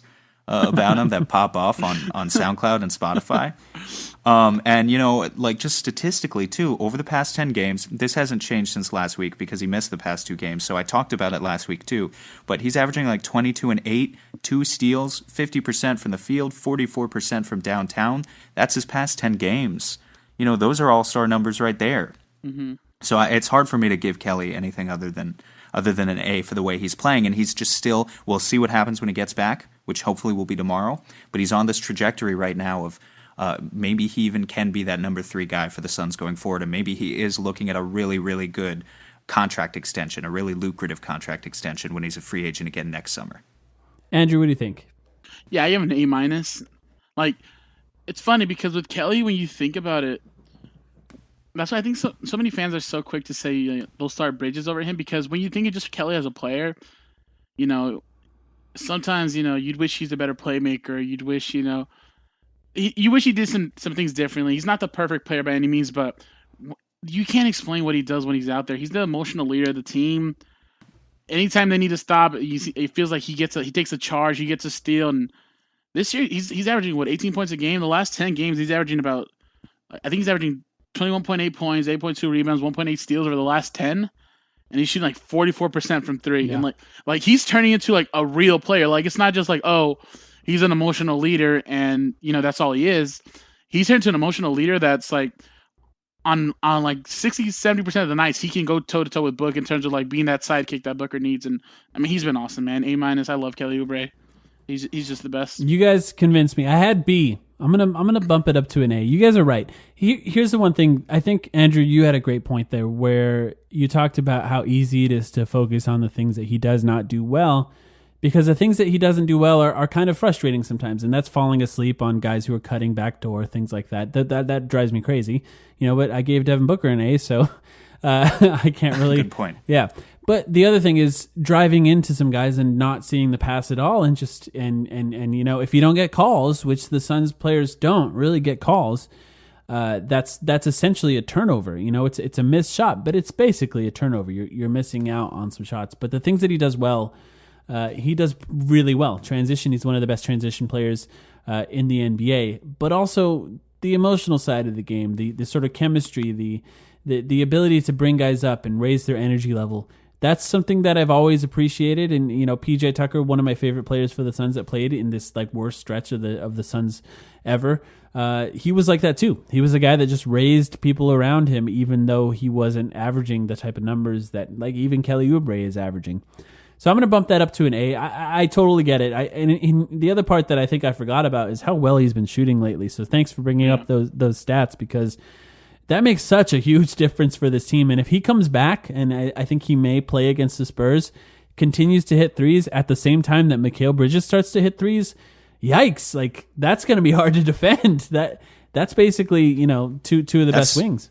It's impossible to defend. Yeah. I'll say it right now. Yeah. Like, what do you give up? Schematically, you either give up the Ayton roll, which is going to kill you, or the Booker mid-range, which is going to kill you, or the corner 3 to Mikal, Kelly, Cam, which is going to kill you. Yeah. Like, that's the perfect offense. We could talk about the defensive struggles that the Suns have long term and whether all these guys are the right defensive pieces. But now that we finally see Booker and Ayton together, it's so clear what you can see the puzzle pieces come together. It's so clear what James Jones was envisioning in the first place. Just take those guys, make them the deadliest pick and roll duo in the NBA, or at least close, and surround them with shooters. And you can't go wrong doing that. Yep, that's right. So we'll see if that does happen. Obviously, I think that 44% or whatever it was is unsustainable, but even still, just to see him raising his overall average for this year, like we talked about last week, Sam, if he could continue at that level, which is something like 35, 36, that's huge for this team. Dario Saric, in and out of the starting lineup, in and out of the rotation entirely over the last few weeks. He's been... I don't know. I'm interested to see what you guys are going to say. Actually, Sam, why don't you start with this one with Dario Saric? What do you think? Sure. So the first thing is I believe that Dario didn't deserve at all what he got. I never thought he should have been really bumped out of the starting lineup in the first place. I definitely don't think he should have lost his spot in the rotation entirely. That being said, I have to give him a C-. just talking about my expectations, because I was hoping for a bounce back year from Dario where he looked a little bit more like his second year self in Philadelphia, maybe shot the three ball a little bit better, 35-36% is what I was hoping for. What we've actually gotten from him is more like 32%. And he's just struggling to hit wide open shots. So that's definitely been frustrating, and that kind of explains my grade. That being said, like, now that Ayton is back, you can see it. You can see the offense and what it's supposed to, the types of looks that it's supposed to generate. Like, Dario had 3 assists against the Knicks this week. He had 5 assists against Boston. And he's just that type of playmaking four. He can take in the post a little bit. He can drive from the elbow. He just is a little more fluid in his game with a lot of the stuff that he does than your typical 6'10" guy. And that still makes him obviously a valuable piece. I just don't know if, based on how he's played overall this season, if the Suns actually have any intention of re-signing him. Like, the vibe I kind of get from it is that Dario might be a one and done for the Suns, and I really don't know what sort of effort James Jones is going to put into re-signing this guy long term. Yeah, that's going to be interesting. I think that's one of the more interesting decisions that they have to make. Andrew, what did you have for Dario? I give him a B-. Just like I started off with a C+, but then I was comparing with like Cam Johnson. I'm like, Dario's definitely been like more impactful than Cam, so that wasn't fair. But B-, I mean, he's been pretty good at times, and sometimes he's played in not the best situations for him to succeed. And then, like Sam was saying, like it was totally BS that he pretty much just got benched for like no reason at all for the Ayton and Baines lineup, and that was terrible. And now like we're seeing he's a, like, for me, I get frustrated a lot because I like. They're doing a better job at it now, but it feels like a lot of times like the Suns weren't getting aimed the ball, more so when he was just getting integrated back into the lineup. But that's what I like about Sarge. It feels like he always makes a smart play, and like when he drives, he doesn't just drive to, he drives with a purpose. If he drives, he knows the defender's going to help, and then he lobs it up to Ayton or frees him up for an easy dunk. I think it's a great fit with Ayton, and yeah, but like you said, that is frustrating though about how we don't know if he's going to resign. What are his plans? Like, that's why, not to like, keep bringing up the Brandon Clark situation, but like if you're gonna trade yeah. the 6th pick for Cam Johnson and Brandon Clark and Dario Saric, then you'd probably want to make sure, okay, I'm trading the 6th pick, I'm trading down to 11. The biggest need on this team is a power forward. I'd want to have a power forward with either the 6th pick. Okay, I don't have it there. Okay, I'd like to have one with Dario or the 11th pick. And past this year, we don't know if they got that because we don't know if they're going to resign him. So that's the most frustrating thing for me with that situation. Yep, I agree with that. I gave Dario Saric a C. Saric, I got to say it right.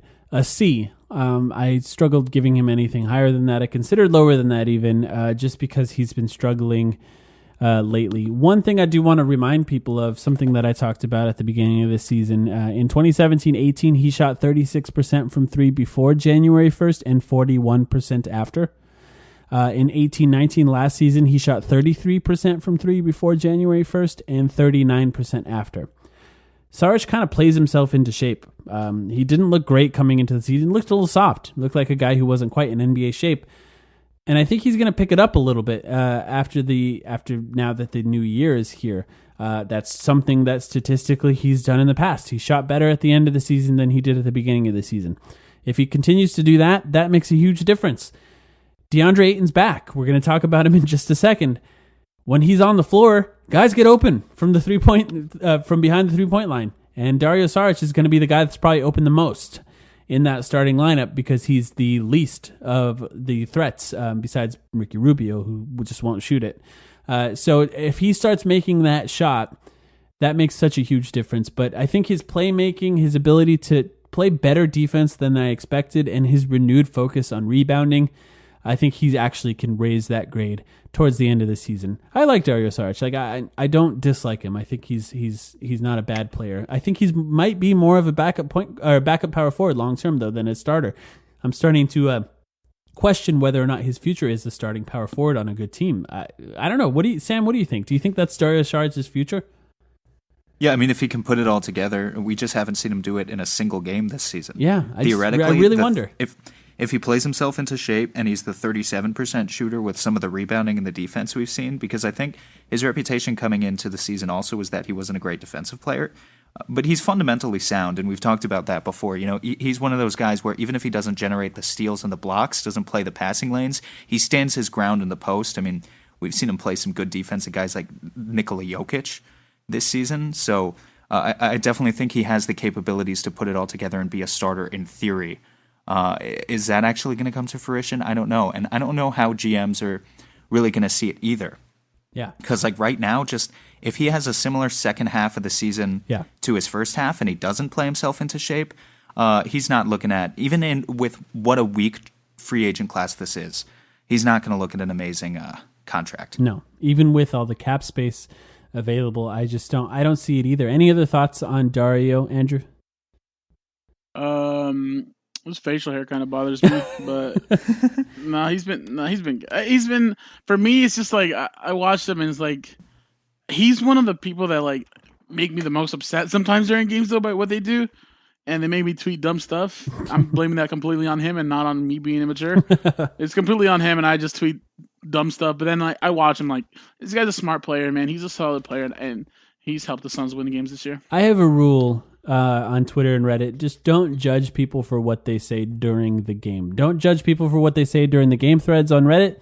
Don't judge people for what they tweet during the game. We all have thoughts that are sort of passing thoughts that seem like they're what we genuinely believe deep down inside, and they're not. So on his facial hair, though, there is, for those who watch Parks and Rec, there's a scene in Parks and Rec where Ron Swanson it goes off with his ex-wife for a while, and then he has this massive gap between his mustache, and they asked him why he shaved it off, and he says, I didn't. It rubbed off from friction. And I think of that scene every single time I see Dario Saric's mustache. I just feel like he should look cooler, right? Like, like he can be a cool player because like he can pass, he can shoot, he can take people off the dribble. He just needs to look cooler. I feel like people would like him a lot more if he looked cooler. Oh, for sure. He's got the Frank problem, but he's got the floppy hair too. He cut the hair. Up and down. It's floppy again. But it's still floppy. You know what it is? And I don't want to go too much into like the personal attacks on Dario's life here, but like he's just got a weird shaped head, I guess. And I don't know if like, I just don't know if the hair. I don't want to go too deep into the tax and then the tax. Yeah, but his head sucks. Fuck that guy though. But no, I don't want to go too deep into the tax. It's hard. It's hard for him in general to find like a haircut that fits his head. All right. If anyone listening to this knows Dario Saric, send him to VIP Barbers on Indian School. These guys are from Russia and they're the best barbers in Phoenix. I don't care. Shave your mustache, dude. And shave his mustache. Yeah. Come on. Give him a fade. I'd like to see him with a fade. Let's give him waves, man. Come on. Let's see what that looks like. Give him something. All right, the big ticket. DeAndre Ayton. We calling him that now? Sure. He doesn't. It's just DA, right? Everyone calls him DA. He doesn't really have dominating. I call him dominating. I don't know if I like that one. I'm not ready for it yet. Once he makes an All-Star, I think maybe we can call him dominating, but. And the fact that I even said it like that shows you how confident I am in how he's played so far this season. You know what? DeAndre Ayton follows one person that is on this podcast right now, and that is Andrew. So Andrew, I think you gotta be the person that starts with DeAndre Ayton. What do you think of his performance so far? First of all, it's so funny to me how people just look at me as like I'm in love with DeAndre Ayton now. When like I don't know if you guys followed me before the lottery, but I was intolerable when it came to Luka. Like I wanted Luka more than I wanted any prospect in my life. So then that caused me to say some things about DeAndre Ayton that weren't the best in terms of his ability, and it was just the Valanciunas and Andre Drummond comparisons, and then me saying if we drafted Ayton, I would just fucking never root for the Suns again. Stuff like that, nice little things like that. But ever since we got Ayton, I've been on board, man. Like I know he says a lot of dumb stuff sometimes, but he works so hard, and I love him now. But yeah, in terms of this season, I feel like you guys might be higher than me on this, but I'm giving him a strong B right now because I loved everything. I love what I'm seeing now more so than when he first started playing, because he was he'd get fatigued really quickly. He looked kind of out of place. I'm not gonna lie, those first few games back, I was like, man, like the fit's kind of like terrible because like what is he doing out there? He's just taking like 14 mid-range shots a game. Like that's not going to put the Suns into place to succeed. But I mean, he started off the year crazy with that Sacramento Kings game, which we're all so pumped about. And then the suspension came. I actually had him at a B+, but then I feel like I had to take him down a notch just because of the suspension. Like a big thing I was saying was like, I forgive the guy, but like that doesn't mean what he did wasn't stupid. Like he made a mistake. But I just wasn't on the side of just keep ragging on the guy for what he did. But he did something stupid. It cost the team. We don't even know. It could possibly cost the team a playoff spot because we see how good he can be and how good him and Booker can be. You imagine those 25 games. You think he wouldn't add a couple wins? Like of course he would. So that takes him down a little bit. But he's been really good, especially as late. For me, I was talking to my friend about this. I feel like for the last almost year and a half, we've been hearing Ayton say that he's going to do this and he's going to do that, and it just doesn't happen. And recently, I haven't heard him say that he's going to do anything, but he's actually doing it. He's actually being aggressive. He's trying to take some people off the dribble every once in a while. He's actually getting more than 2 free throw attempts in a game, and it's really fun to watch. And he still has those defensive lapses in terms of guarding the rim, but he's been great on the perimeter. He's been so improved from the beginning of last season. It's actually insane. So yeah, I give him a really strong B, and at the end of the year, it can probably be it could even be an A, honestly, with what we're seeing recently with Ayton. So yeah, no, I give him a strong B right now though. I think that if he was playing the way he is right now, and he had played through that 25 game stretch, like he had just developed to where he is right now, I would probably be giving him an A already. I gave him a B plus. Sam, actually, go ahead and you talk about him. What do you have for DeAndre Ayton? I think it's kind of interesting what Andrew said, actually, because I didn't take into account the suspension at all, and now maybe I'm thinking I should have. But I gave him a B plus, kind of just based on what I've seen from him on the court, and I was also frustrated in that first stretch of games with what he was doing. The past 2 games have been so encouraging with him fixing the flaws. Like you said, Andrew, just taking guys off the dribble, getting 11 free throw attempts against the Celtics. That's so fucking huge. And then he's still so good at all the things we know he's good at. He walks into 5 or 6 offensive rebounds a game. It's absurd. He can do a tiny bit of playmaking. He's got the mid-range shot in his bag. I don't want him to overuse it, but just as a play finisher, as a high-level play finisher, there's no one you'd rather have him playing with, really, than Devin Booker and Ricky Rubio. I mean, that tandem just opens so many doors for him, and I think he's got a really bright future. So I'm happy with the B+. And I didn't even talk about his defense. His defense obviously has been the biggest development that we've seen from him this year. But yeah, I just wrote a lot about DeAndre Ayton this past week. So yeah, you can go ahead and check that out. And we're thinking about doing a video about him too, because I think there's some interesting things to break down with DeAndre Ayton. Because as we all know, talking about DeAndre Ayton online it's difficult because so much of what he does well is not easily noticed. It's not something that immediately stands out in the box score, like if he was 11 for 12 in a game or something like that. Maybe the rebounds are eye-popping sometimes, but there's not a lot of stats for screens. There's not a lot of stats for just scaring guys away from the rim by being a big presence there. I think that he's done a really good job this season at the stuff that's the hardest to get better at, and that's why I gave him a B+ as well. Now, I did take the suspension into account a little bit, but I didn't want to overly punish him for that because you just got to get over that at some point. I think that it hurts guys like James Jones and Monty Williams in my ratings more than I factored in hurting DeAndre Ayton, just because I just don't really care anymore. It's what is he doing right now? That's what I really want to evaluate.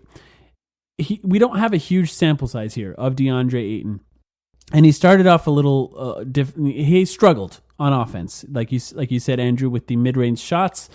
But he's not shying away from contact like he was last year. He's stepping into the screens. He's taking the hit from the screens. He's jumping into guys on the offensive end in the last few games. He's lowering the mid-range shots a little bit. People like to point it out. Zach Lowe talked about the mid-range shots on his podcast just as DeAndre Ayton started to shoot less. And all I could think when that happened was, now everyone's going to talk about every damn mid-range shot that he shoots without recognizing that he's actually cutting that down more and more from game to game. It takes a little bit of time. Here's the thing about big men. Unless they can create their own shots, which very few big men can from the perimeter. Joel Embiid may be the only one, unless you count Giannis as a center, which he kind of is. Then it takes more than just the big man to create a shot for them. It takes everyone working in unison to get the ball to somebody that low on the court. Why? Because the other team wants that the least of all. They're doing everything in their power to keep DeAndre Ayton from getting the ball close to the rim. That means chemistry has to get better. That means coaching changes have to change depending on how guys are defending him and the other players on the team.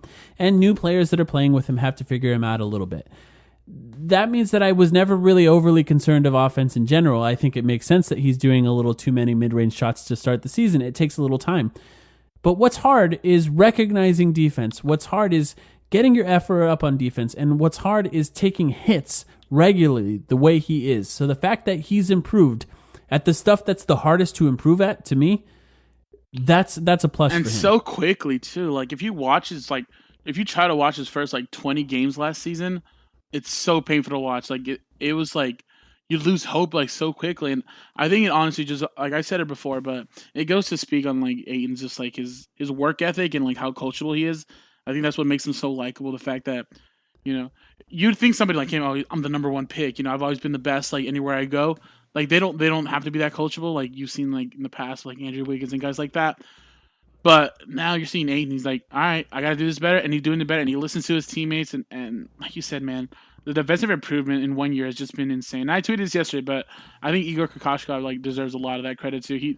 The way he got Ayton playing at the beginning of last year to the end of last year is crazy. And now to see Ayton playing the way he's playing defense right now is just super impressive. I'm surprised you had the confidence to tweet that. I must have missed that one. Yeah, no. I did that one get did that get a good reception or? It actually kind of did, though. I think people agreed with it, but yeah, nobody yelled at me telling me that Igor's the worst coach of all time or anything like that. I think that there's been a little bit of a change in his reputation after seeing how hard it is to get Ayton the ball in those places, those spots, especially with him because he hasn't fully sealed off a lot on offense. He's getting much better off at it. And here's a couple things that I will say about DeAndre Ayton. Just a reminder, I know a lot of people are saying, well, this is DeAndre Ayton. He's a number one overall pick. He has to be able to create his own shot to make this worthwhile. And to those people, yes, you're right. That's a fact. Over time, he does have to be able to create his own shot. But I just want you to remember back to a guy like Amari Stoudemire. Amari Stoudemire started off being able to score anywhere around the rim. He was absolutely explosive and insane. It wasn't really until 08-09 or 09-10 that Amari Stoudemire started just being able to dump the ball to him in the high post, and then everyone just kind of spread out and let him go to work. That type of game takes some time, and I think DeAndre Ayton needs some time to get there as well. Amari was probably better at it to start, but Amari was a freak. I mean, there's not a lot of guys that are like that. I think that DeAndre Ayton is massive, and he can do things that Amari couldn't, and I think that over time he's going to be able to do that. And what do you have to say, Sam? Sorry, just the last thing that kind of frustrates me is that it's not even that DeAndre can't create his own shot. He's already a very good post player, and that counts as creating your own shot. Yeah. If you dump the ball to a guy in the post and he creates his own shot that way, that definitely counts. He's much better than Amari was at that age. It's just the fact that he can do that. He has the option to do it, and sometimes he settles for the 14-foot mid-range jumper instead. But like you guys already talked about, if he cuts down on the frequency slowly, then that's a good thing. A step back three is always going to be like a highlight in today's NBA, and some of the post moves that DeAndre Ayton has had this season, like some of the fancy spin moves he's had against guys like Cody Zeller last week against the Hornets, that's not going to make highlight reels in the same way that Luka's step back does. But it doesn't mean that, just because it's not as fancy, it's an effective tool. And it's like a good post-up player is still a very viable option to have, even in 2020, when all people are talking about is scoring at the rim and from beyond the three-point line, because that's still scoring at the rim if you're good enough at it, and DeAndre Ayton is one of those guys. Absolutely. And the last thing I want to say about DeAndre Ayton, just to put a pin on it for me, I'm giving him a B+ right now. Sam's giving him a B+, and of course Andrew gave him a B as well. We're giving him good grades right now, and because he's done well right now. But what's important for DeAndre Ayton is being consistently good for the rest of the season. This is the smallest sample size of any player we're talking about here. And to see him get back-to-back massive monster games with rebounding and scoring and defense is very encouraging, and I'm sure that had an effect on the grades that we're giving him right now. But he has to play well for the rest of the season to live up to what we're expecting out of him, because now we know what he's capable of. And I think he can do that. Like I say, last year we saw a little stretch between the Suns were playing Brooklyn, Washington, OKC, Dallas, and he had a stretch where he averaged around 22 and 15, a 5, 6, 7 game stretch, and then it kind of went back to he's averaging 17 and 10, 16 and 10. He's being less aggressive because we know he can do this, and that's why I've always been one of the main because obviously the Luka thing where people they see Luka and they want more at 8, and I'm like, all right, we have to be patient, but in terms of critiquing Aiden, like I'm with it just because like all three of us know like how good he can be and like how impactful he can be, and we're seeing it now. So when we don't get it, that's when it gets frustrating because you know it's in there. So it'd be worse if like we didn't think he could do it or he wasn't capable of it. We know he's capable of it, and there's so much that he's capable that we don't even know like the heights he can reach. But it's literally all up to him. Yeah, maybe someday he'll hit a 3. maybe he'll take one someday. Who knows? Sam, you got any other thoughts on DeAndre Ayton? That's all for me. I think you guys pretty much wrapped it up. Yeah, this is a long one, so I appreciate everyone for sticking around with us. I knew this was going to be long, but I'm glad we touched on everyone. I think it's a nice time to do a check-in with everyone and see where we're at. Andrew, of course, thank you for joining us. Andrew, actually, now that we're off topic a little bit here, you recently played Call of Duty with Devin Booker, right? Yeah, that was pretty sick. Yeah, talk about that. How did that happen? What was that like? Wait, hold up. Way to bury the lead, dude. Like 90 minutes into the podcast. Yeah, dude, I was hoping he would bring that up right away. I told myself, I was like, I'll bring it up when we talk about Devin Booker. But then, there's just so much to talk about. This team is so interesting right now. So what happened? Tell us about that. So I was literally just streaming, and I was just doing whatever. And then somebody in my chat's like, yo, Booker. It was like so early. It was like 3, 4 in the morning. I was just a freak because I don't ever sleep. And they're like, yo, Booker's streaming. And I'm like, all right, bet. I'll tell him he wants to play. And I did. And then he just DM'd me. He's like, yo, like, I'll add you and this and that. I'm like, all right, cool. And we just played a little bit. Except he was talking shit to me, man. But I couldn't really hear him. We couldn't hear him because the game chat wasn't working. Oh, that sucks. He was talking shit to me, and he was like, yo, somebody tell Andrew to step it up. So I didn't appreciate that. So he might need to see me on the court because I wasn't cool with that. But no, like actually though, that was super cool. And then Kelly was down, I think, but he had the charity event though, so he had to cancel last minute. But it's pretty dope, man. I can't lie. They're all. That's what's cool about this team, dude. They're all like young and they're all like fucking cool. Yeah. Like there's no like weird people on our team. Youngest team in the league, and hopefully this recent stretch, they're 4-1 in the last 5 games. They won 4 out of the last 5 games. The one loss without Ricky Rubio. I'm hoping that they can build on this. I think if DeAndre Ayton becomes the monster that he's becoming, and we just figure out a way to mitigate the minutes without Devin Booker on the floor, mitigate the damage during those minutes, then I think this team can win a few more games, starting with the dreaded Spurs. So hopefully they beat the Spurs tomorrow night. Thank you for joining us, Andrew. We really appreciate you coming on. No, I appreciate it, dude. I've been wanting to come on here for so long. Like, it's, like this is like one of my dreams come true. So I'm really happy. Appreciate it, man. Dude, you just recorded one of our longest ever episodes with us. We don't. I'm not gonna we lie don't usually. To you. Yeah. I was low-key looking at the clock because I'm trying to order Chick-fil-A on DoorDash, but like I didn't want like to order it because like the dogs start barking. So I'm like, oh shit, it's getting kind of close here. But no, it was actually like, dude, I record a podcast, but then I just talk to myself, and I record for like 20, 30 minutes, and that shit like so boring. That's hard. Yeah, it's hard. But when you're just talking like 3 bros just chatting it up, dude, it's easy. Super fun. Yeah, it's super fun. Yeah, it's easy. Every week, me and Sam end the podcast and go, that was easier than I expected. But yeah, that was happy. It's fun. All right, thanks. We'll be back next week, of course. I think we'll bring it over at home because I think we found it to where we finally look at each other in the eye and, we give in constructive criticism to where I trust you. What did I do wrong? Okay, gotcha, let me fix it. So stuff like that, for me, I look up to Ricky and Baines a lot. Not to say I don't look up to my teammates when they talk to me, but them 2 guys are the main guys that, talk on the team to where it's instruction and it's just positivity and never going to steer us wrong. Yeah, this is what we get here. Sugar Ray Leonard, Roberto Duran, Marvelous Marvin Hagler, and Thomas Hearns. Legends, whose 4-way rivalry defined one of the greatest eras in boxing history. Relive their decade of dominance in the new Showtime sports documentary, The Kings, a 4-part series premiering Sunday, June 6th, only on Showtime.